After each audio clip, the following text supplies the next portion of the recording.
کیا حسین لفظ ہے حدیث میں. صحابہ فرماتے جب رمضان آتا تو حضور قیدیوں کو آزاد کرتے، ہر سائل کو عطا کرتے، نبی پاک بانٹتے دیتے، ہر ایک کو نوازتے. ہمارے ہاں لائنیں لگتی ہیں زکوٰۃ لینے والوں کی، اور جناب جو دینے والے ہیں وہ بگڑ جاتے ہیں، کہتے ہیں آپ 9 بجے ہی آگے سونے بھی نہیں دیتے،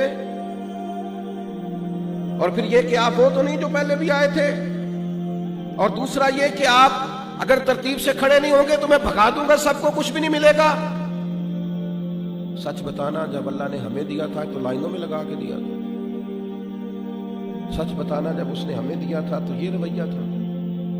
کسی درویش سے کسی نے کہا تھا میرا دل تو کرتا تھا اللہ کے رستے میں خیرات کروں پر کوئی مستحق نہیں ملتا، تو شیخ مسکرا پڑے تو کہا حضرت آپ کے مسکرانا بڑا معنی خیز ہے، آپ کیوں مسکرائے؟ تو فرمانے لگے پہلے تو بتا جو جو اللہ نے تجھے دیا تیرا حق بنتا تھا، تو جب رب نے تجھے دے دیا ہے حالانکہ تو حقدار نہیں تھا تو پھر ٹٹولتا پھرتا ہے، تھرمامیٹر لیے پھرتا ہے. جس کی سمجھ آ گئی ہے تجھے غریب ہے تو دے اللہ کی رضا کے لیے.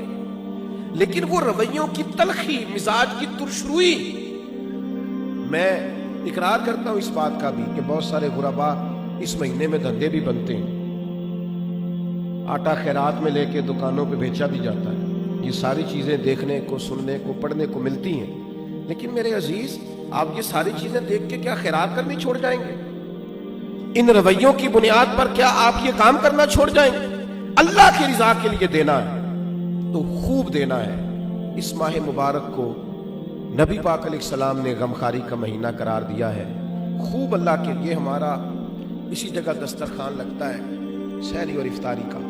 کچھ لوگ آ جاتے ہیں سڑک پہ جانے والے غریب، رکشہ ڈرائیور آ جاتے ہیں، یہ یہاں کچھ لوگ مزدوری کرنے آئے ہوئے ہیں وہ آ جاتے. تو ظاہر ہے ادارہ زیر تعمیر تھا، ہم اتنے اخراجات افورڈ نہیں کرتے تھے، لیکن وہ چند لوگوں کے لیے دسترخوان لگتا طلباء کے لیے، تو وہ لوگ خود آ کے بیٹھنے لگے. پھر وہ 50، پھر 60، پھر وہ ایک دن ایسا آیا کہ 1100 لوگ ہو گئے.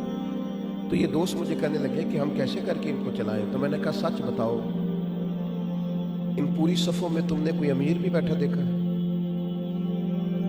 کوئی مالدار، کوئی گاڑی والا، کوئی پراڈو والا تم نے دیکھا ہے بیٹھا؟ کہنے لگے نہیں. تو میں نے کہا پھر یہ اللہ نے مہمان بھیجے ہیں تو اللہ ان کا رزق بھی بھیجے گا. پھر تم اللہ کی رضا کے لیے ان کے لیے کچھ نہ کچھ پکا ڈالو.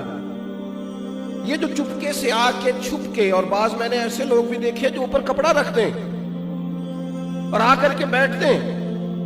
سفید پوشی کا بھرم رکھنا بڑا ضروری ہوتا ہے، اور دروازے پہ آئے کو خالی نہ بھیجنا یہ بڑا ضروری ہوتا ہے. اور جب کوئی امید لگا کے آ جائے اور اس کی امید کو توڑ دینا یہ بڑا تکلیف دہ ماحول ہوتا ہے.